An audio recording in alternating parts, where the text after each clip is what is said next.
ಆ ಸುಳ್ಳಿಗೆ ನಾವು ಸಬೂಬು ಹೇಳೋಕ್ಕಾಗಲ್ಲ. ಒಲ್ಲದ ಗಂಡನಿಗೆ ಮೊಸರಲ್ಲಿ ಕಲ್ಲು ಅಂತ ಗಾದೆ ಮಾತಿದೆ. ಅವರು ಸತ್ಯವನ್ನು ಮರೆಮಾಚಬೇಕು ಅಂಥೇಳಿ ಅಪರಾಧಿಗಳನ್ನ ರಕ್ಷಣೆ ಮಾಡಬೇಕು ಅಂತ ಯೋಜನೆ ಮಾಡಿದರೆ ತತ್ಕಾಲಕ್ಕೆ ಅಪರಾಧಿಗಳ ರಕ್ಷಣೆ ಮಾಡ್ಬೋದು. ಏನು ಮಾಡೋಕ್ಕೆ ಹೊಟ್ಟಿದ್ದಾರೆ ಇವರು? ಯಾವುದೇ ಪ್ರಚೋದನೆ ಇಲ್ಲದೆ ಕರೆಂಟ್ ಆಫ್ ಮಾಡಿ ಮಸೀದಿಯಿಂದ ಕಲ್ಲು ಹೊಡಿತಾರೆ. ಮಸೀದಿಯಿಂದ ಕಲ್ಲು ಹೊಡಿಸೋದಕ್ಕೆ ಬಿ ಜೆ ಪಿ ಕಾರಣನಾ? ನಾಚಿಕೆ ಆಗಬೇಕಲ್ಲ ಈ ರೀತಿಯೆಲ್ಲ ಮಾತಾಡೋದಕ್ಕೆ. ಯಾವ ಮುಖ ಇಟ್ಕೊಂಡು ಈ ರೀತಿ ಮಾತಾಡ್ತಾರೆ? ಅದ್ರ ಬದಲಿಗೆ ಆ ಸಂಗಮೇಶ್ ಹೇಳ್ದಂಗೆ ಎಲ್ಲರೂ ಇಡೀ ಕ್ಯಾಬಿನೆಟ್ಟೇ ಕನ್ವರ್ಷನ್ ಆಗಿಬಿಡಿ, ನಿಮ್ಮನ್ನು ನೇರವಾಗಿ ಎದುರಿಸ್ಬೋದು. ನಾನು ಹಿಂದೂ ಅಂತ ಹೇಳ್ಕೊಂಡು ಈ ಥರದ ಸುಳ್ಳು ಹೇಳ್ತೀರಲ್ಲ, ನಾಚಿಕೆ ಆಗಲ್ವ ನಿಮ್ಮ ಜನ್ಮಕ್ಕೆ? ಹೇಳಿಬಿಡಿ, ನಾವು ಈ ಜನ್ಮದಲ್ಲೇ ಕನ್ವರ್ಷನ್ ಆಗ್ತೀವಿ ಅಂತೇಳಿ ಹೇಳಿ ಟೋಪಿ ಹಾಕೊಳ್ಳಿ, ನಿಮ್ಮ ವಿರುದ್ಧ ಅಂಥೇಳಿ ನಿಮ್ಮನ್ನು ಎದುರಿಸ್ತೀವಿ ನಾವು. ಸುಳ್ಳು ಯಾಕೆ ಹೇಳ್ತೀರಿ? ಮೋಸ ಯಾಕೆ ಮಾಡ್ತೀರಿ? ಜನರಿಗೆ ಯಾಕೆ ಮೋಸ ಮಾಡ್ತೀರಿ? ಮಸೀದಿಲಿ ಕಲ್ಲು ಹೊಡಿಯೋಕ್ಕೆ ನಾವು ಹೇಳಿದ್ವಾ? ನಾಗಮಂಗಲದಲ್ಲಿ ಪೆಟ್ರೋಲ್ ಬಾಂಬನ್ನು ಗಣಪತಿ ಮೆರವಣಿಗೆ ಮೇಲೆ ಹಾಕಿ 30ಕ್ಕೂ ಹೆಚ್ಚು ಅಂಗಡಿ ಸುಡೋದಕ್ಕೆ ನಾವು ಹೇಳಿದ್ವಾ? ಈ ಥರ ಷಡ್ಯಂತ್ರ ಮಾಡೋದವ್ರ ಜೊತೆಗೆ ನಿಂತ್ಕೊಂಡು ಅವ್ರಿಗೆ ಸಮರ್ಥನೆ ಮಾಡೋದಕ್ಕೆ ನಾಚಿಕೆ ಆಗಲ್ಲ ಇವರಿಗೆ? ಇದಕ್ಕೆ ಈ ಸರ್ಕಾರದ ಮಾನಸಿಕತೆ ಕಾರಣ. ಡಿ ಜೆ ಹಳ್ಳಿ, ಕೆ ಜೆ ಹಳ್ಳಿ ಊರು ಸುಟ್ಟವ್ರನ್ನ, ಪೊಲೀಸ್ ಸ್ಟೇಷನ್ ಸುಟ್ಟವ್ರನ್ನ ಕೇಸ್ ವಾಪಸ್ ತೆಗೆಯೋದಕ್ಕೆ ಶಿಫಾರಸು ಮಾಡ್ತಿರಲ್ಲ.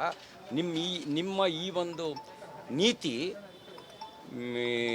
ಈ ರೀತಿ ಮಂಡ್ಯದಲ್ಲಿ, ಮದ್ದೂರಿನಲ್ಲಿ ಈ ಥರ ಮುಸಲ್ಮಾನರು ನಡ್ಕೊಳ್ಳೋಕ್ಕೆ ಕಾರಣ ಆಗಿದೆ. ಉದಯಗಿರಿ ಪೊಲೀಸ್ ಠಾಣೆ ಮೇಲೆ, ಗಣೇಶೋತ್ಸವದ ಮೇಲೆ, ಅಂದರೆ ಇವರ ಎಳೆ ಮಕ್ಕಳ ಮನಸ್ಸಿನಲ್ಲೇ ವಿಷಬೀಜ ತುಂಬುವಂಥ ಒಂದು ಎಕೋಸಿಸ್ಟಮ್ಮು ಕೆಲಸ ಮಾಡ್ತಾಯಿದೆ ಅನ್ನೋದು ಇದರ ಅರ್ಥ. ಆ ಎಕೋಸಿಸ್ಟಮನ್ನು ಬೆದರಿಸಬೇಕು, ಅದನ್ನು ಡೆಸ್ಟ್ರಾಯ್ ಮಾಡಬೇಕು. ನೋಡಿ, ತಾಲಿಬಾನಿಗಳು ಸೃಷ್ಟಿಯಾಗಿದ್ದು ಮದ್ರಸಾಗಳಲ್ಲಿ, ಆಮೇಲೆ ಅವ್ರು ಬಾಂಬ್ ಬಿಡಿದ್ರು, ಆಮೇಲೆ ಬಂದೂಕ್ ಹಿಡಿದ್ರು. ಆದರೆ ಮೊದಲು ಸೃಷ್ಟಿಯಾಗಿದ್ದು ಇಲ್ಲಿ ಅಂದರೆ ಮದ್ರಸಾಗಳಲ್ಲಿ ಸೃಷ್ಟಿಯಾದರು, ಆಮೇಲೆ ಬಂದೂಕ್ ಹಿಡ್ಕೊಂಡ್ರು, ಆಮೇಲೆ ಬಾಂಬ್ ಹಿಡಿದ್ರು, ಆಮೇಲೆ ಇಡೀ ಸರ್ಕಾರಿ ವ್ಯವಸ್ಥೆನೇ ನಾಶ ಮಾಡಿದ್ರು, ಮಹಿಳಾ ಹಕ್ಕನ್ನು ಕಿತ್ಕೊಂಡ್ರು, ಅಲ್ಲಿರುವಂಥ ಎಲ್ಲ ನಾನ್ ಮುಸ್ಲಿಮ್ಸ್ ಮೇಲೆ ಮಾರಣಾಂತಿಕ ಹತ್ಯೆ ಆಯಿತು. ಹಾಗಾಗಿ ಆ ತಾಲಿಬಾನ್ ಮಾನಸಿಕತೆಯನ್ನು ಕರ್ನಾಟಕದಲ್ಲಿ, ಭಾರತದಲ್ಲಿ ಯಾರು ಬೆಳೆಸ್ತಾ ಇದ್ದಾರೆ ಅನ್ನೋದರ ತನಿಖೆ ಆಗಬೇಕಾಗಿರೋದು. ಮುಖ್ಯಮಂತ್ರಿಗಳ ಕರ್ತವ್ಯ ಇರೋದು ಇದು. ಓಟಿಗೋಸ್ಕರ ಸುಳ್ಳು ಹೇಳೋದಲ್ಲ. ಇದನ್ನು ಬೇರೆ ಸಹಿತ ಕಿತ್ತಾಕೋದು ಅವ್ರ ಜವಾಬ್ದಾರಿ ಇರೋದು, ಅವ್ರ ರಾಷ್ಟ್ರೀಯ ಕರ್ತವ್ಯ. ಸಂವಿಧಾನ ಪಾಲಿಸೋರಾದರೆ ಅವ್ರು ರಾಷ್ಟ್ರೀಯ ಕರ್ತವ್ಯ ಮಾಡಬೇಕು ಅವರು, ಅದು ಬಿಟ್ಟು ಸುಳ್ಳು ಹೇಳೋದಲ್ಲ. ಅಲ್ರಿ, ವಿಧಾನಸೌಧದ ಕಾರಿಡಾರ್ನಲ್ಲಿ ರಾಜ್ಯಸಭಾ ಸದಸ್ಯ ನಾಸೀರ್ ಹುಸೇನ್ ಕೆಲವನ್ನೇ ಪಾಕಿಸ್ತಾನ ಜಿಂದಾಬಾದ್ ಅಂತ ಕೂಗ್ತಾರೆ ಅಂತ ಹೇಳಿದ್ರೆ, ಅಲ್ಲೇ ಹಂಗೆ ಕೂಗ್ತಾರೆ ಅಂದರೆ ಇನ್ನು ಭದ್ರಾವತಿಲಿ ಕೂಗಿರೋದು ದೊಡ್ಡದಾ? ಆ ಭದ್ರಾವತಿ MLA ಬಸವಣ್ಣನ ತತ್ವಕ್ಕೆ ಅಪಚಾರ ಬಯಸಂಗೆ ಮಾತಾಡ್ತಾನೆ ಅಮ್ಮ. ಮುಂದಿನ ಜನ್ಮ ಇದ್ರೆ ನಾನು ಮುಸಲ್ಮಾನಾಗಿ ಹುಡ್ತೀನಿ ಅಂತ. ನಿನ್ನ ಯಾವನೇ ತಡೆದಿದ್ದಾರೆ? ಈ ಜನ್ಮಕ್ಕೆ ಹೋಗು. ನಿಮ್ಮಂಥ ಪಾಪಿಗಳು ಮನುಷ್ಯರಾಗೇ ಹುಟ್ಟಲ್ಲ ನೀವು. ಹುಟ್ಟಿರಂತೂ ಹಿಂದುವಾಗಿ ಹುಟ್ಟೋ ಯೋಗ್ಯತೆ ಇಲ್ಲವೇ ಇಲ್ಲ. ಯಾಕೆಂದ್ರೆ 7 ಜನ್ಮದ ಪುಣ್ಯ ಮಾಡಿದರೆ ಹಿಂದುವಾಗಿ ಹುಟ್ಟಬೇಕು. ನಿಂದು ಯಾವುದೋ ಹಿಂದಿನ ಜನ್ಮದ ಪುಣ್ಯದಲ್ಲಿ ಹಿಂದುವಾಗಿ ಹುಟ್ಟಿದೀಯಾ, ಮುಂದಿನ ಸರಿಗೆ ನೀನು ದನ ತಿನ್ನೋನಾಗೇ ಹುಟ್ಟೋದು.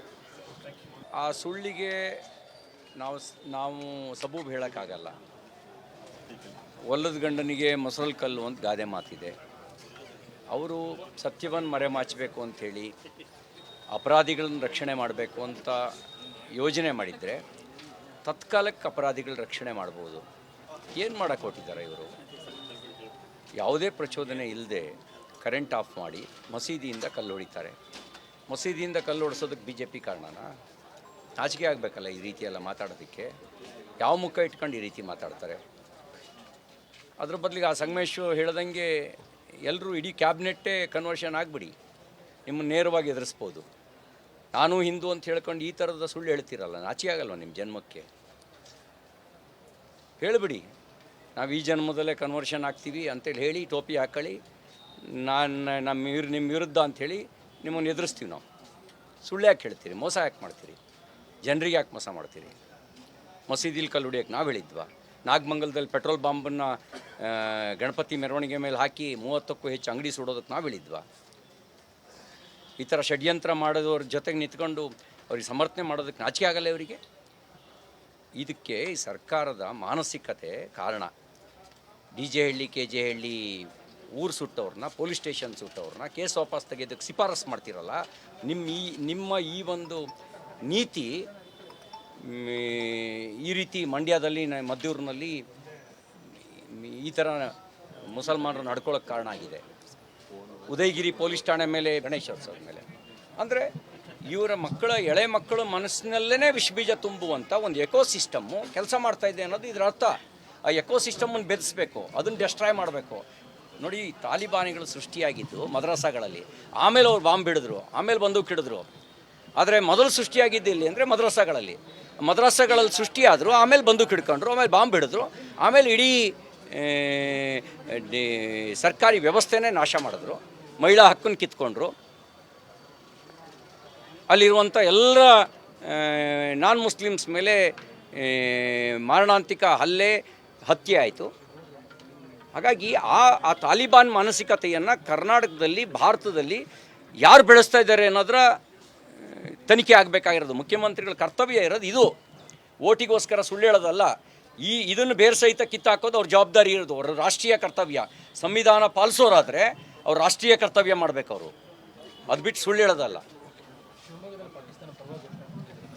ಅಲ್ರಿ, ವಿಧಾನಸೌಧದ ಕಾರಿಡಾರ್ನಲ್ಲಿ ರಾಜ್ಯಸಭಾ ಸದಸ್ಯ ನಾಸೀರ್ ಹುಸೇನ್ ಕೆಲವನ್ನೇ ಪಾಕಿಸ್ತಾನ ಜಿಂದಾಬಾದ್ ಅಂತ ಕೂಗ್ತಾರೆ ಅಂತ ಹೇಳಿದ್ರೆ, ನೀವು ಅಲ್ಲೇ ಹಂಗೆ ಕೂಗ್ತಾರೆ ಅಂದರೆ ಇನ್ನು ಭದ್ರಾವತಿಲಿ ಕೂಗಿರೋದು ದೊಡ್ಡದ? ಆ ಭದ್ರಾವತಿ MLA ಬಸವಣ್ಣನ ತತ್ವಕ್ಕೆ ಅಪಚಾರ ಬಯಸಂಗೆ ಮಾತಾಡ್ತಾನೆ ಅಮ್ಮ.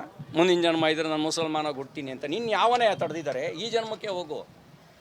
ನಿಮ್ಮಂಥ ಪಾಪಿಗಳು ಮನುಷ್ಯರಾಗೇ ಹುಟ್ಟಲ್ಲ ನೀವು, ಮನುಷ್ಯರಾಗೇ ಹುಟ್ಟಲ್ಲ ನೀವು. ಹುಟ್ಟಿದ್ರಂತೂ ಹಿಂದುವಾಗಿ ಹುಟ್ಟೋ ಯೋಗ್ಯತೆ ಇಲ್ಲವೇ ಇಲ್ಲ. ಯಾಕೆಂದ್ರೆ 7 ಜನ್ಮದ ಪುಣ್ಯ ಮಾಡಿದರೆ ಹಿಂದುವಾಗಿ ಹುಟ್ಟಬೇಕು. ನಿಂದು ಯಾವುದೋ ಹಿಂದಿನ ಜನ್ಮದ ಪುಣ್ಯದಲ್ಲಿ ಹಿಂದುವಾಗಿ ಹುಟ್ಟಿದೀಯಾ, ಮುಂದಿನ ಸರಿಗೆ ನೀನು ದನ ತಿನ್ನನಾಗೆ ಹುಟ್ಟೋದು.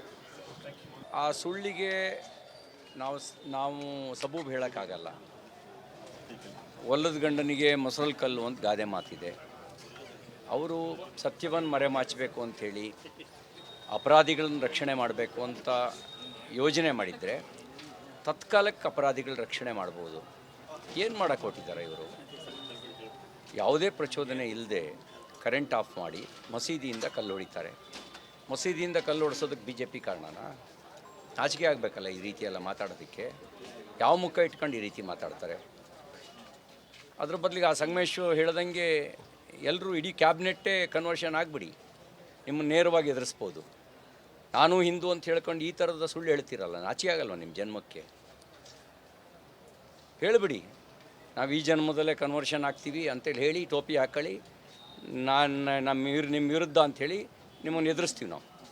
ಸುಳ್ಳು ಯಾಕೆ ಹೇಳ್ತೀರಿ? ಮೋಸ ಯಾಕೆ ಮಾಡ್ತೀರಿ? ಜನರಿಗೆ ಯಾಕೆ ಮೋಸ ಮಾಡ್ತೀರಿ? ಮಸೀದಿಲಿ ಕಲ್ಲು ಹೊಡಿಯೋಕ್ಕೆ ನಾವು ಹೇಳಿದ್ವಾ? ನಾಗಮಂಗಲದಲ್ಲಿ ಪೆಟ್ರೋಲ್ ಬಾಂಬನ್ನು ಗಣಪತಿ ಮೆರವಣಿಗೆ ಮೇಲೆ ಹಾಕಿ 30ಕ್ಕೂ ಹೆಚ್ಚು ಅಂಗಡಿ ಸುಡೋದಕ್ಕೆ ನಾವು ಹೇಳಿದ್ವಾ? ಈ ಥರ ಷಡ್ಯಂತ್ರ ಮಾಡೋದವ್ರ ಜೊತೆಗೆ ನಿಂತ್ಕೊಂಡು ಅವ್ರಿಗೆ ಸಮರ್ಥನೆ ಮಾಡೋದಕ್ಕೆ ನಾಚಿಕೆ ಆಗಲ್ಲ ಇವರಿಗೆ? ಇದಕ್ಕೆ ಈ ಸರ್ಕಾರದ ಮಾನಸಿಕತೆ ಕಾರಣ. DJ ಹಳ್ಳಿ KJ ಹಳ್ಳಿ ಊರು ಸುಟ್ಟವ್ರನ್ನ, ಪೊಲೀಸ್ ಸ್ಟೇಷನ್ ಸುಟ್ಟವ್ರನ್ನ ಕೇಸ್ ವಾಪಸ್ ತೆಗೆಯೋದಕ್ಕೆ ಶಿಫಾರಸು ಮಾಡ್ತಿರಲ್ಲ. ನಿಮ್ಮ ಈ ಒಂದು ನೀತಿ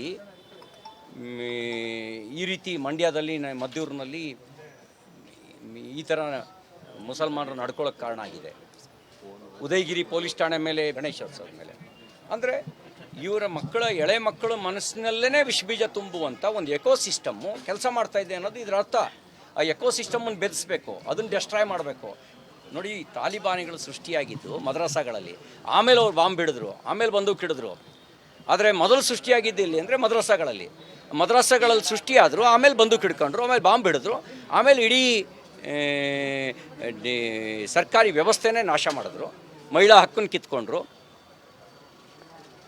ಅಲ್ಲಿರುವಂಥ ಎಲ್ಲ ನಾನ್ ಮುಸ್ಲಿಮ್ಸ್ ಮೇಲೆ ಮಾರಣಾಂತಿಕ ಹತ್ಯೆ ಆಯಿತು. ಹಾಗಾಗಿ ಆ ತಾಲಿಬಾನ್ ಮಾನಸಿಕತೆಯನ್ನು ಕರ್ನಾಟಕದಲ್ಲಿ, ಭಾರತದಲ್ಲಿ ಯಾರು ಬೆಳೆಸ್ತಾ ಇದ್ದಾರೆ ಅನ್ನೋದರ ತನಿಖೆ ಆಗಬೇಕಾಗಿರೋದು. ಮುಖ್ಯಮಂತ್ರಿಗಳ ಕರ್ತವ್ಯ ಇರೋದು ಇದು. ಓಟಿಗೋಸ್ಕರ ಸುಳ್ಳು ಹೇಳೋದಲ್ಲ.